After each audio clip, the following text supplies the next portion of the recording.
Appreciate it. Please sit wherever it's comfortable, sir. We've got a couple of speakers today, and I've talked to some other people that's pertinent to this we'll talk about, but Jeff Farah is the Executive Director of the Autonomous Vehicle Industry Association. He's going to do us a presentation to begin with, and Commissioner Tindall will follow up after that, and we'll kind of go into, I'm assuming we're going to have a question or two about this when we get to the other side of it. So with no more delay, Jeff, if you want to start for us, please do, and thank you for giving us your time today, sir. Thank you very much, Senator Williams and members of the subcommittee. As was said, my name is Jeff Farah, and I am the Executive Director for the Autonomous Vehicle Industry Association, also known as AVIA. I greatly appreciate the opportunity to meet many of you the other week in Jackson, and I thank you for giving me the opportunity to testify virtually today in strong support of SB 2569. I hope that when I was in Jackson, you had the opportunity to take a look at a couple of the AV trucks for two of the real leaders in the American AV ecosystem. AVIA was founded in 2016 to be the unified voice of the AV industry. We are committed to bringing the tremendous safety, mobility, and economic benefits of AVs to consumers in a safe, responsible, and timely manner. Our members include the world's leading autonomous vehicle companies and operating across the country. As AV operations expand, our members are very keen to operate in Mississippi. As members of this committee may already know, AVs offer significant safety, mobility, and efficiency benefits, holding the potential to save lives and to change the way we move. Earlier this month, the National Highway Traffic Safety Administration reported that nearly 32,000 Americans died on our roads in just the first 9 months of 2022. To put those deaths in context, that is roughly equivalent to a plane crash every single day in our country. These 2022 fatality numbers reflect a pattern of increasingly unsafe driving that is occurring in Mississippi and across the country. Just a month ago, the U.S. Department of Transportation reaffirmed what we have known before. Human behavior is a contributing factor to the overwhelming majority of crashes, including drunk, impaired, distracted, and reckless driving. The AV industry was established to confront this tragedy on our roads. The simple fact is that unlike human drivers, autonomous vehicles do not drive drunk, they do not text while driving, they do not fall asleep at the wheel, and they do not recklessly speed. Additionally, they are programmed to abide by speed limits, respect school zones, and follow traffic signage without exception. The record is very clear. AVs are being developed safely, and they will make our roads safer. AV technology will also transform our transportation system by making it more accessible, efficient, and sustainable. For instance, Mississippi is home to hundreds of thousands of individuals, including seniors and those with visual impairments, who would benefit greatly from the increased safety and mobility that AVs will provide. For individuals like these who are far too frequently excluded from traditional transportation options, AVs hold tremendous potential to transform mobility, broaden economic participation, and support greater independence. In addition to offering safety and mobility benefits, AVs can also help reduce traffic congestion, improve environmental quality, and advance transportation efficiency. Additionally, the AV industry will bring new jobs to Mississippi. Today, the AV industry is creating jobs and providing opportunities for workers with an array of expertise and educational backgrounds, including many jobs that do not require a college degree. For instance, in many states, AV developers and manufacturers are hiring auto technicians, fleet managers, safety operations specialists, and many others to support AV testing. As an example of the job creation potential AVs offer, a recent study performed for the Pittsburgh-based Regional Industrial Development Corporation found that the AV industry has created around 6,500 new jobs in Southwest Pennsylvania alone, and that the global autonomous vehicle industry could be worth $1 trillion by 2026. Further, as the industry continues to expand, delivery workers and grocery store employees will be involved in selecting, packing, and delivering goods to consumers, among other jobs and roles that will emerge. AVs can expand access to affordable delivery providers Enabling the deployment of AVs through SB 2569 will help to position Mississippi to bring a variety of jobs and associated economic benefits of AVs to the state. Furthermore, AVs can help to alleviate a workforce crisis in the trucking industry without displacing existing jobs. The American Trucking Association identifies a current shortage of about 80,000 truck drivers in the United States. This is estimated to double by 2031. Autonomous trucks will supplement the existing workforce and increase driver satisfaction, such as by taking on routes and schedules drivers don't want. Over time, AVs can help to fill the demand for immediate package and input delivery. Importantly, AV trucks will be part of a comprehensive trucking ecosystem that works with human drivers, not against them.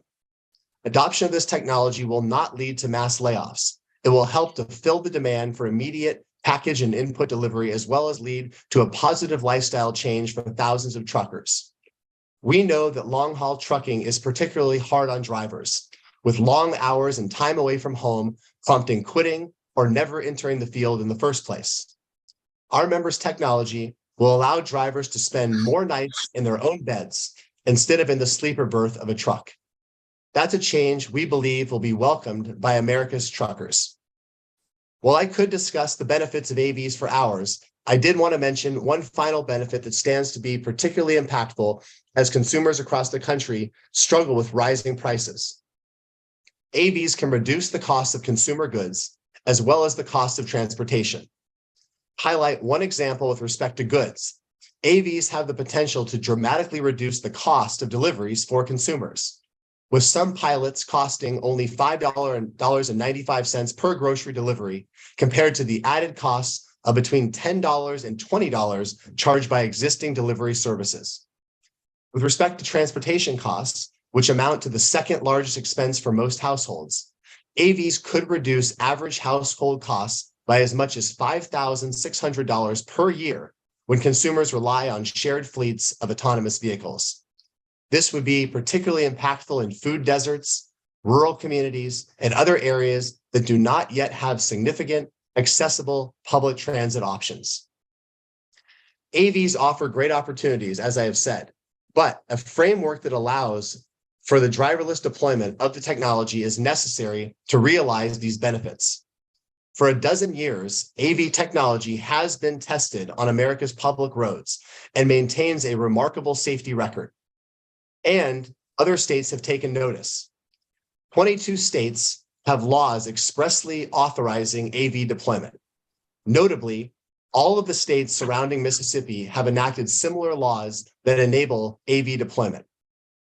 Like the bill before you, these laws allow AVs to operate with or without a human driver, address obligations in the unlikely event of an accident, and impose minimum insurance requirements. As states across the country take steps to enable driverless AV deployment, it is our hope that Mississippi will do the same by enacting SB 2569, and we thank the leadership of this committee. The technology is here and in use today, and if Mississippi does not act now, it risks being left behind as the technology is deployed. To me, it feels like every week, AV trucking companies are announcing new commercial partnerships with trucking, logistics, and delivery companies. For instance, autonomous trucks are establishing routes now from places like Texas and Louisiana. And while I believe that Mississippi is very well positioned from a geographical and industrial perspective to be part of such routes, these routes may well bypass Mississippi if a legislative framework for AVs is not enacted. The reality is that AV companies cannot make capital investments in places like Mississippi unless AV authorization is passed. We appreciate the opportunity to express our strong support for SB 2569. Thank you very much for your time and consideration, and I look forward to answering any questions you may have. Thank you very much, Mr. Farah. We're going to transition now to Commissioner Tyndall. The bill kind of charges the DPS with setting up and being responsible for this. And I know you've looked into it a little bit, Commissioner. Could you elaborate on kind of how y'all see this as we move down this path?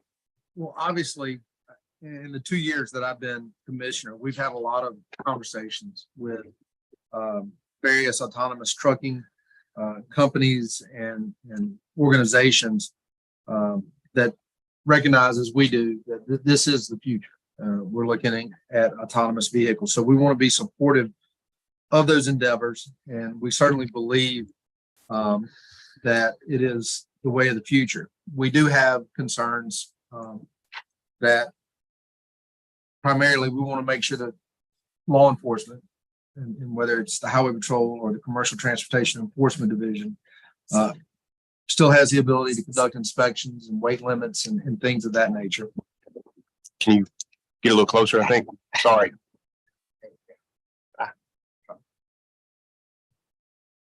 That better? Yes, sir. Thank you. Thank you. We want to ensure in the legislation and that there is the ability for CTED and Highway Patrol, as the case may be, to continue to do its inspections, particularly for safety issues, tires, weights, things of that nature.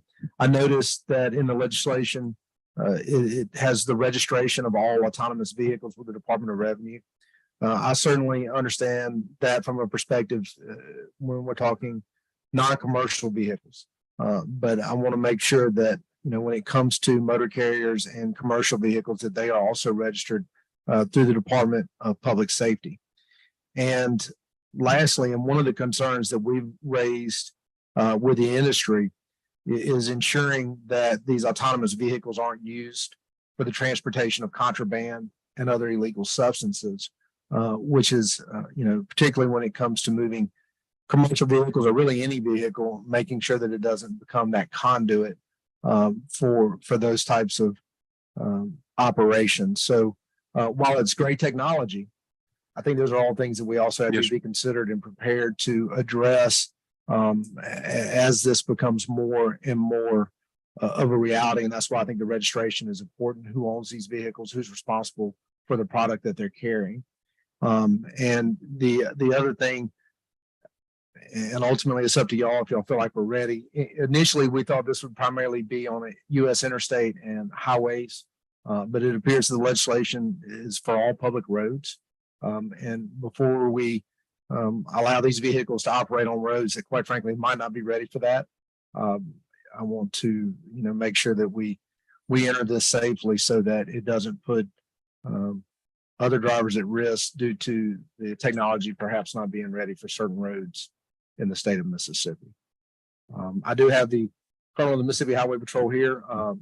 Lieutenant Colonel Lott has family members that are sick. He's the director of the Commercial Transportation Enforcement Division. He couldn't be here. I don't know, Colonel Ginn, if you have anything further that you would like to add.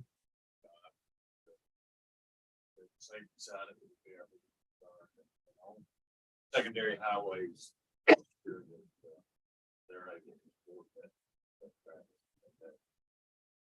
Yes, sir. And Deputy Commissioner Davis, who oversees the Mississippi Bureau of Narcotics and our Driver Services Bureau that deals with commercial trucking license and things of that nature. Do you have anything?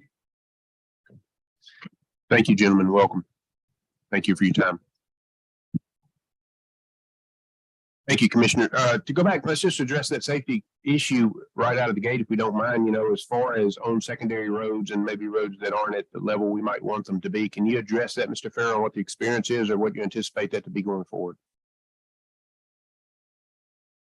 Thank you, Senator. I'd be glad to. And so, as I noted during my testimony, the legislation that is before you is very close to the legislation that's been passed in 22 other states. And so I think that will be instructive and helpful to Mississippi as you all navigate this and consider this. I think what's important to our industry is being able to open up as many routes as is feasible, you know, throughout Mississippi and throughout other states within the United States. And so, you know, we are concerned about limiting this to you know, particular types of roads. this is something where in the 22 other states that we have been operating, this is something where there's been a remarkable level of safety that the industry has been able to achieve. And that's something that we're very proud of. I think I mentioned during my testimony a couple of weeks ago in Jackson that one of the things that I've been struck by with this industry is that safety is the first word out of everyone's mouth. And so I think this is something where, our hope would be that this legislation would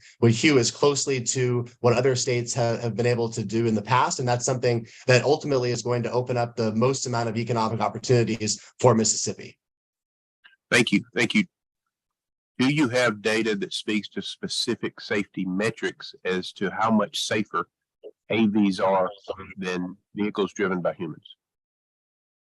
That is certainly something that we can attempt to produce. I will say that, I think the first point is that, as we've said, these have been on the roads and being tested for the last dozen or so years. And I think this is something where it's been quite remarkable from our perspective in terms of just the amount of safety that we've been able to achieve. I think the second point that I would make here is that when you look at the way that our members approach this, so the various autonomous vehicle companies they're really attempting to do kind of different things. Some are in shuttles, some are in unmanned vehicle pods, some are in passenger cars and ride hailing. Many of them are in AV trucks, as we have talked about. And so they're trying to get at a variety of different challenges.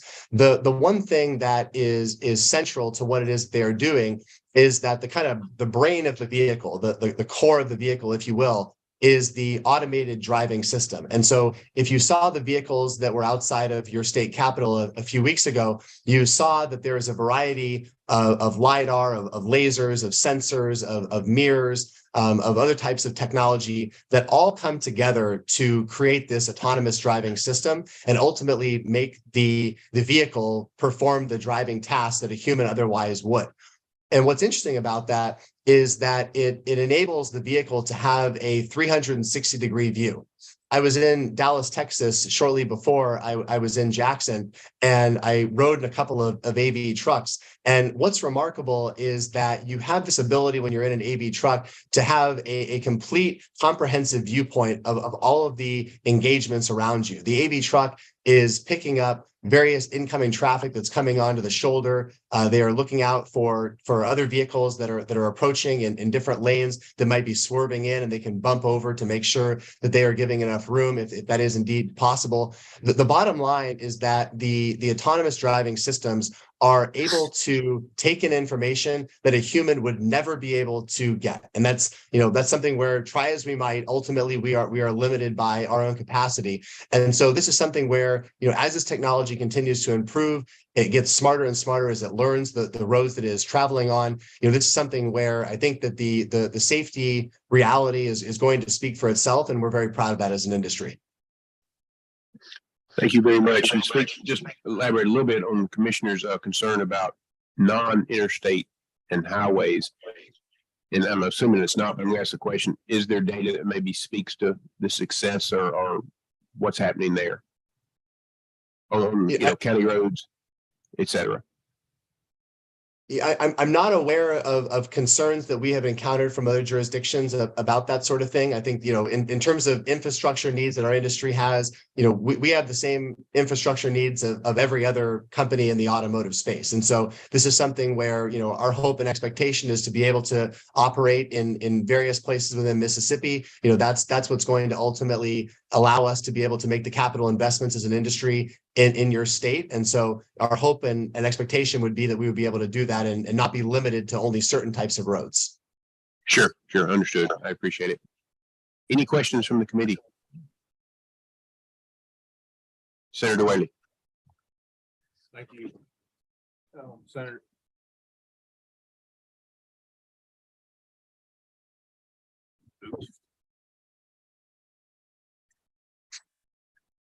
I got a few questions. And we talked about the interstate highways or the side roads. Can you give me an example of routes from other states that are currently being used that you could maybe make a comparison to what would we see here in Mississippi? Sure. So right now, Texas is a national leader in terms of AV trucking. We have a number of members that are deployed currently in commercial partnerships within the state of Texas. I should note that DPS in Texas has been an incredible partner for the AV trucking industry. This is something where there are various individuals that have strong connection points to the industry that we've been able to take advantage of to make sure that it's a mutually beneficial relationship in that regard. And so right now you do have, various routes that are run between cities in Texas, between places like San Antonio and Houston and Dallas and so on and so forth. And so this is something also where you have a variety of states in the Southwest, such as in Arizona, that are also running commercial routes. And so right now, our goal obviously is to try and make sure that we have as much clarity as we can in terms of the ability of autonomous trucks to be able to run in various states so that we can further those routes. And the goal eventually, obviously, is you would have a kind of stitched together network of states that have legislation that authorizes autonomy. And then we would be able to kind of further the commercial partnerships that I mentioned before.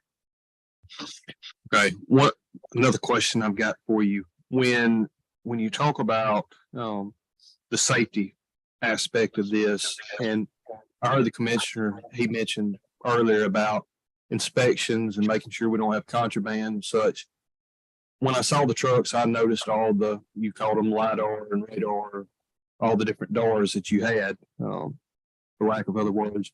But if you had an officer that came up behind one of these trucks and attempted to stop it, how does that work?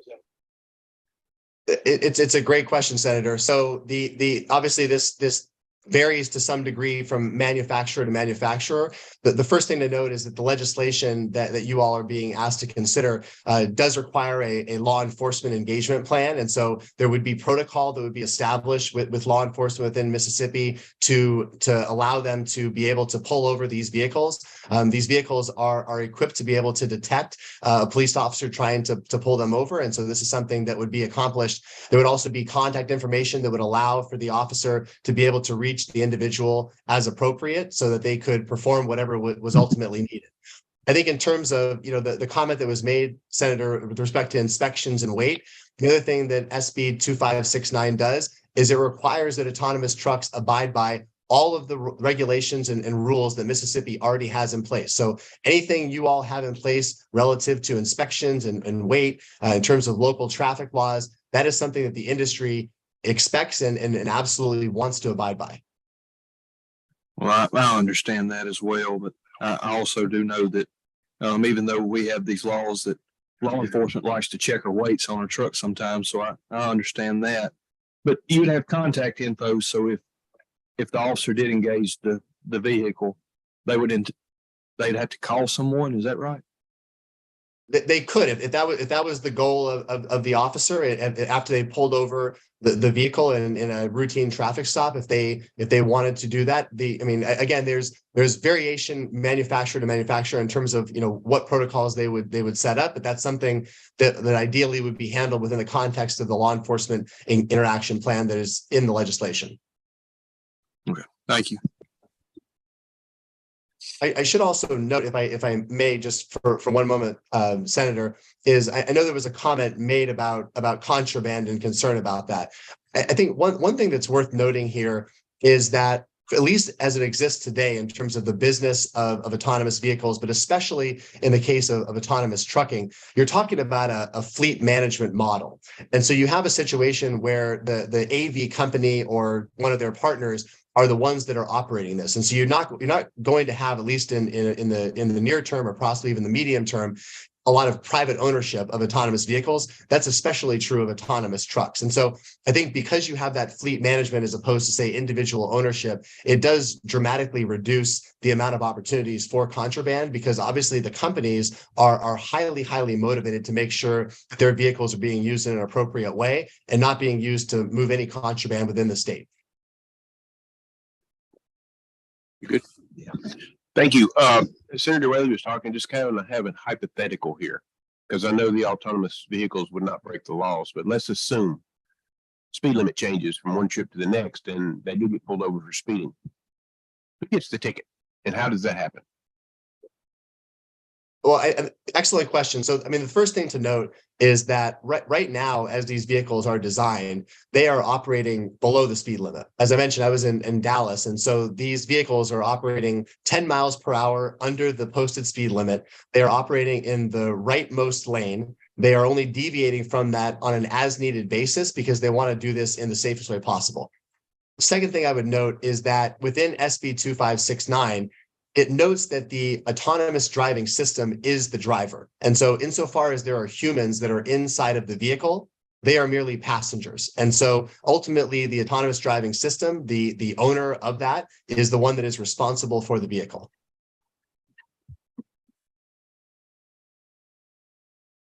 Seems that sooner or later an infraction is going to occur.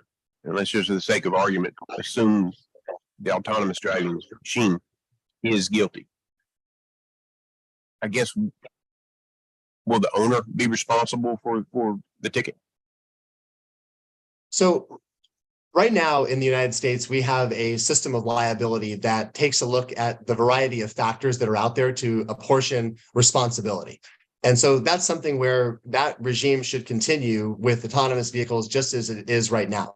As you all know, when you're driving your vehicle, you have a situation where there are various presumptions. If you hit someone from behind, you're presumed to have been the cause of the accident. In other situations, someone might hit somebody else's vehicle, but that other individual was actually the cause of the accident. And so we have a very sophisticated apportionment of liability in this country. That's something that we expect will continue in the AV context. It's hard for me to say that, in a situation where there is some sort of an accident, that you can say with 100% certainty that the AV was at fault, because there could be a variety of things that also happen. I'll just note here that our industry is under obligation to report various accidents and incidents to the Department of Transportation each month. And if you go and look through those and you look at the incidents that are occurring with autonomous vehicles, they are by and large not the cause of the AV. There are some other intervening incident where it's another driver that swerved into the lane, that hit the AV from behind. And so I think this really shows there's a high amount of nuance in terms of exactly who is to blame. And that's something that should continue. We're certainly not looking to disrupt the liability regime within Mississippi or within the United States generally. Thank you. Yeah, I'm sure it is much safer. Just that's probably a question somewhere along the way. There will be a situation, very rarely, I would expect, with it. Anyone else have any questions? Mr. Chairman, do you care to ask any, sir? Maybe. Chairman Busby of the House. Thank you, Jeff. But on. Yes, sir. Thank you, Jeff, for sharing with us today, and I appreciate your time a couple of weeks ago. It's good meeting you. I was kind of under the assumption or under the thought process that the routes within the state would be mapped. We have access to all roads, but the routes would be mapped. Has that changed? No, it is not changed. So a little bit of background here. So when we are operating in autonomy within the AV industry, what we talk about are the various levels of autonomy. And I think I described in my presentation a couple of weeks ago that there is level 0 to level 5 in terms of the overall levels of autonomy.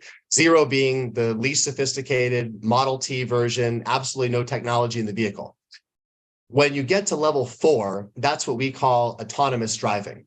But when you are operating at level 4, you are still operating in a largely geofenced area. And so what that means is that there is a kind of design domain that is set. And this is something that the vehicle will understand, and the vehicle has tested in to understand exactly what is going to be expected of that. That could be a variety of different roads. And if you think about what the domain might be, or this geofenced area, it's going to vary from use case to use case. So, if you go to Phoenix, Arizona now, you have one of our members, Waymo, that is operating ride-hailing service coming out of Sky Harbor Airport. And part of its geofenced area is the airport. It's also the surrounding areas, outside of Phoenix, and that are taking individuals from the airport to their homes and all around the area. In the case of some of our members that are, say, shuttle companies, they might be operating at places like the University of Michigan, where the shuttles geofenced area is within the campus of the University of Michigan, and it is moving students and faculty throughout that. In the case of trucking, you could imagine something that's quite different, where it might be something where it is purely interstate, where the geofenced area might be I-95, or it might be I-10 or something like that. And so the geofenced area is going to vary in terms of what exactly the use case is. And so this is something where we don't want to presuppose what those business use cases might be. That is the reality of level 4. Now, level 5 is seen as the holy grail. It is seen as go anywhere, anytime. The vehicle is smart enough where it can figure out, what it needs to deal with and do a lot of adaptation. We are not there from a technological perspective, and that is something that our industry is certainly pursuing additional capabilities above and beyond level 4. But certainly there are a host of safety, mobility, and supply chain benefits to be had within level 4. So I want to go back to the conversation we had just a moment ago that would probably lead the audience to believe that AVs would be utilized helter-skelter on any road within the state of Mississippi, when that isn't exactly the case, is it? When we would map these with geofencing, those maps would be approved by either MDOT or DPS prior to utilization. Is that correct? So I think the misunderstanding here is that what I'm not comfortable. I don't want to presume that I know exactly what the various roads are that our members are going to want to operate on. That's something where that's an individual company decision that needs to be made. There is notification that ends up being made to the state in terms of where it is that these vehicles might be operating and the registration process that I think that was mentioned a bit ago. And so that's something where that is an appropriate balance for this. But again, this is a diverse industry with a lot of different use cases. I don't want to presume that I know exactly what it is 15, 20 years from now that various actors within the state are going to be using this for. Yes, sir. I agree with that. And I think we're on the same page here. I'm just trying to get clarity in that I want to try to relieve some concerns here that AVs would be operating on at level 4 on gravel roads in rural Mississippi without DPS or DOT knowing about it. I think the geofencing that we talked about, those routes would be approved by DPS or DOT, and I think that will alleviate concerns that I heard earlier, I believe. Thank you for trying to bring clarity to this. I mean, I will say that the most notable application that we see within Mississippi would be around AV trucking. That's something that by its nature, tends to be on interstate highways. And so again, I don't want to presume that they will never get off the interstate, but that's kind of one set of concerns there. In terms of whether it's ride hailing, it's shuttles, it's unmanned vehicle pods that would deliver groceries and whatnot to the citizens of your state. These are ones that presumably these will not be going on, as you said, gravel roads and whatnot. That's something where obviously there needs to be a market that these various companies are going to address. And so what's worked well in other states is this notification regime where our members are able to allow the appropriate authorities in the state to understand that they are operating there. And that's something that we're happy to have a further dialogue with DPS or anybody else about what exactly that looks like. Thank you. Thanks so much. Thank you, Senator Williams, and thank you, Representative Besman, for the questions, because you touched on something that I was thinking about, and I think that I can kind of get my mind around the idea of a fleet and going from a Walmart distribution center in El Paso, Texas, to a Walmart just off the highway in Mississippi, but with regard to driving around city streets and making deliveries to people's homes and big towns and small towns and big cities. Does this bill allow for, does it require what Representative Besman was talking about, a sort of a plan and a map to be pre-approved before these things are on the roads or highways or city streets? my understanding within SB 2569 is it's not a pre-approval process. And so that's, I think, maybe the distinction that is here. Again, I think that, it's hard to predict the future, as Yogi Berra famously said. And so I'm not terribly well equipped to understand exactly all the use cases. I think that you highlight an excellent example of the Walmart example of how goods would travel to the state, in terms of what becomes available in terms of, shuttles that may be operated for citizens of various cities in Mississippi that currently don't have ability to be able to use different types of transportation, in terms of the ability to have ride hailing applications within various parts of the state. These are things that could be the case in the future, but it's hard to understand exactly now because, again, we are a young industry and we are doing testing and deployment in a variety of areas. And so this is something where, we're hopeful that we can bring a lot of benefits to a variety of citizens of Mississippi. But again, I'm hastened to do a little bit of predicting in that regard. But the bill that is before us today would allow for individual autonomous vehicles to be used for ride sharing or to deliver pizzas or anything like that in any small municipality in the state without the bill, prior notification. notification is required, but the bill does is it authorizes level 4 or level 5 autonomous vehicles within the state to operate. And so that's something where, what those business use cases become is a bit unknown at this point, but it would Sure. allow companies to be able to operate. With regard to the Senator Wiley's question, I'm thinking about if there is an accident, who is liable and how easy it is to determine that person's liability, whether it's the human operated vehicle or the autonomous vehicle. And with regard to if criminal activity is happening, you pull over the vehicle, there's something illegal in the vehicle, who's charged? How do you know who to go after if the autonomous vehicle is at fault, or if there's illegal or there's contraband in the vehicle? How does that work when there's nobody in the vehicle? And is that cumbersome? And we're fighting with software companies or something to determine who's been breaking the law.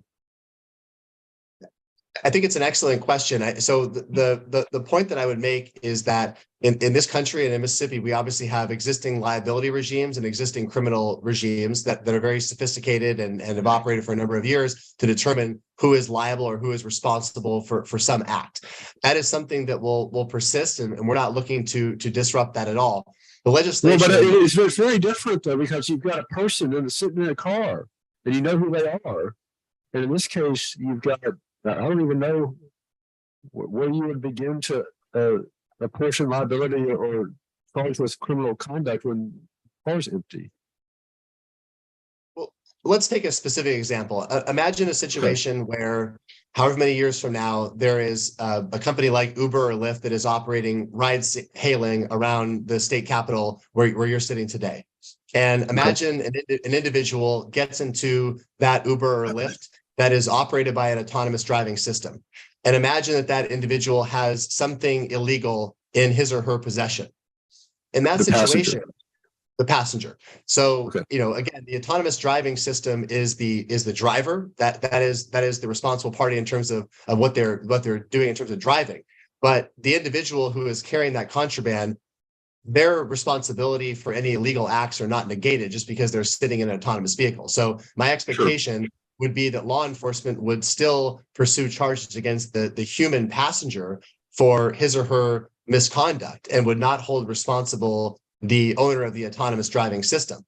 Now, if you take another situation where an individual is sitting again in the back seat of, say, an autonomously driven Uber or Lyft, and something goes wrong with the autonomous driving system, and the ADS is the cause of an accident. Again, very unlikely, but imagine that that's the scenario. I would imagine in that situation that the liability would extend towards the owner of the autonomous driving system, but would hold the human not responsible, since that person is merely an individual in the back seat. And so this type of nuance is going to ultimately be played out, but it's something that we've put a lot of thought into this and ultimately feel as if the existing liability and criminal regimes are more than adequate to meet a lot of these challenges. Okay, thank you very much. If I may, I think we've got clarity on this, but today, if someone plants contraband in a vehicle and my vehicle's sitting out here in the parking lot and I'm stopped down the road and it's found out on investigation, if I didn't plant it and it's proven that I didn't plant it, the crime was committed by who planted it. Is that correct? So it's not different. I mean, whoever planted that contraband would be where the crime occurred. I'm not a lawyer, so forgive me for being a simpleton with the question. I think in the criminal justice system, you have what's called constructive possession. Yes. And so if there's contraband in the car and you're the only person, typically it's believed that you knew it was there. And so there's a constructive possession element. And I think from our perspective, one of the greater concerns is making sure, I think it can be encompassed in the language of the bill or other legislation, that if you own an autonomous vehicle, you're responsible for the goods that are being transported in that vehicle. Okay. And if there's illegal narcotics or contraband, that owner of the vehicle should be registered, and we should be able to know who that is. And if it's going through Mississippi, you're subject, even if you're in Texas, or Arizona, or Miami, you're subject to being arrested if there's illegal contraband in that car. Now, if it's a passenger and somebody that got picked up, obviously that could negate that criminal liability. But I think it's important that we take a look at those scenarios and address them, because it's certainly something that the drug industry will want to take advantage of as soon as they realize I can put a lot of contraband in this commercial vehicle and I'm probably not going to get stopped, and they're not going to be able to figure out who put it on. That's the new way to use a mule, right? Is that the term basically? Yeah. Exactly. To go back to the question with the roads, as I understand the legislation, this is modeled after 22 states that have done it. So we're trying to follow suit with that. Doesn't make that a good thing or a bad thing. That's just kind of the reality of where we're at. Me, we're leaving it open-ended and going to assume that the people in the industry are not going to put us on roads that the technology is not ready to go on. As that was kind of going on a while ago, what I was thinking of is, I go by Corvette. We're in Mississippi. We shouldn't be driving down a dirt road, that's just not made for that type of vehicle. Now, human judgment and maybe other judgments that help impair that judgment come in, so those decisions aren't always wise. Is it safe to assume that? Because we sit here today thinking of today's technology, and we're all talking about that dirt road or that gravel road that we all know that we don't want to go down with four-wheel drive. But as the industry matures and as the technology improves, we would assume that the safety factors would be better than human. And if not, we can reel that in. I think we're leaving some latitude in the law by doing that, but we're in the genesis of an industry that we anticipate to grow pretty substantially in a lot of ways. Safety, as we started this meeting, being the primary driver. Did I kind of get that out? Senator, I think you raised some excellent points. So the first thing I'll note is that in terms of this, the idea of these vehicles going into gravelly roads and extremely kind of rural areas, I think the first thing to note here is that we are at this phase of level 4 autonomy, as I mentioned, which does require that geofenced area. So there are limitations, frankly, of what can be achieved through autonomy today. Hopefully someday we will get to level 5 autonomy, which, as I said, is this go anywhere, go anytime concept that is out there. There are certainly people that don't necessarily think we will ever get to that spot because, let's face it, humans can't go anywhere anytime. But that is certainly an aspiration of our industry to make these autonomous vehicles better and better. So we are inherently limited by where it is the technology is today. I think the second point is that right now, in terms of where it makes sense to deploy these from a commercial perspective, is, you do need to have these high quality roads. You need to make sure that you're in places where the vehicle is not going to be obviously damaged. These, I think it probably goes without saying, but these are extraordinarily expensive vehicles that have been, that billions of dollars have gone into the research and development of them. And so this is something where certainly the industry and the various companies that'll be deploying in Mississippi and other places around the country have a vested interest in making sure their vehicle is not harmed in any way. And so there are some limiting factors here that I think is going to have this be a very gradual deployment of the technology. I think that, I didn't say this, but I should probably make this point very, very firmly, which is that this is something that is not going to happen overnight. This is something where, again, we have been testing this technology for about a dozen years. We are trying to deploy this however we can, but certainly there are a lot of limitations in terms of technology, in terms of capital investments, in terms of the capital markets that are limiting towards that. And so we are making steady progress towards a lot of our goals. But I don't want anyone to be concerned that once this bill is ultimately put in place, that this will overnight be something that Mississippi is going to be dealing with. Thank you. Thank you. Anybody else have anything? Yes, sir, Commissioner. We've had these conversations going on a couple of years now, and it started all that the autonomous vehicles generally, particularly the commercial ones, would have a driver in the vehicle or a backup person in the vehicle. And I think that's how most of them are operating now. Unless that's changed. I mean, is that in fact the case that most of these autonomous vehicles, as it stands now, actually have a person in the car to be able to take over should there be a malfunction or an issue with the autonomous driving system? Thank you for the question. I think it depends, again, developer to developer. And so, if you look in, say, the ride hailing space in places like Phoenix and places like San Francisco and Los Angeles, there are robo-taxi or ride hailing applications that are operating without a driver. And that is something where the technology has developed to such a degree that you can operate these without a driver today. And that's a great thing that we've gotten to that spot as an industry and as a country. In the case of AV trucking, the AV trucks that I have driven in have had a safety driver present. A lot of that is because they are still collecting data. They are still developing a lot of this.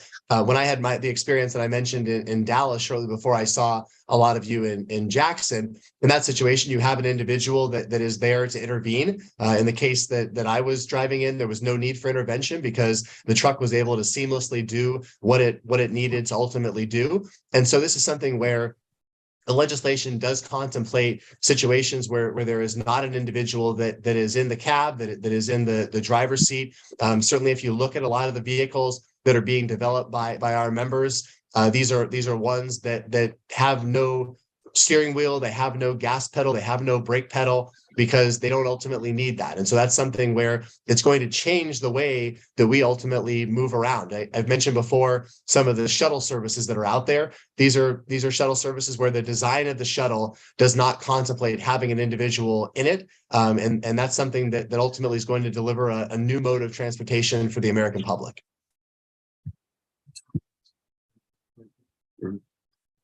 Simply put, as I understand the legislation, please someone correct me if I'm wrong. I think the role of technology, a lot of what we're implementing does have a human being there, but we have the gateway as the technology evolves to go completely humanless.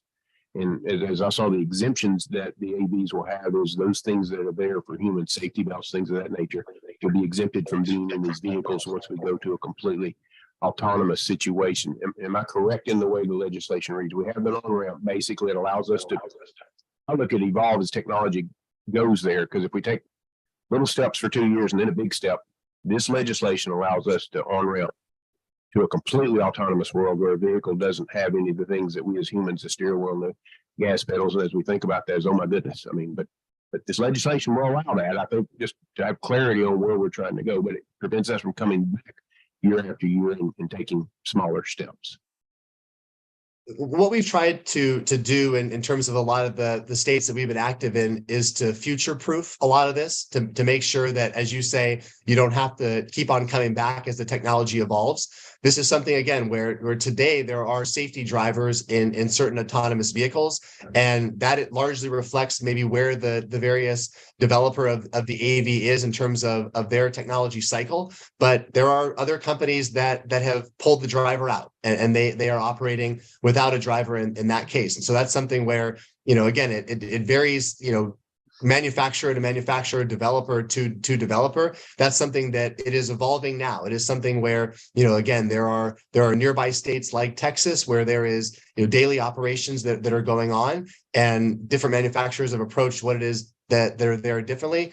They are ultimately likely to get to a scenario where they don't need the driver at all, but we are not quite there yet. And so that's something where, again, we want to try and have this future proof so that eventually when you don't need the driver for any reason because of the development of the autonomous driving system, that we can ultimately do that. Thank you. Thank you, Mr. Farrow. Anyone have anything else? Well, thank you. I think we've had some very good discussion on this today.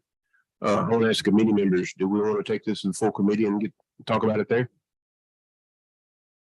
If so, I'd like a motion.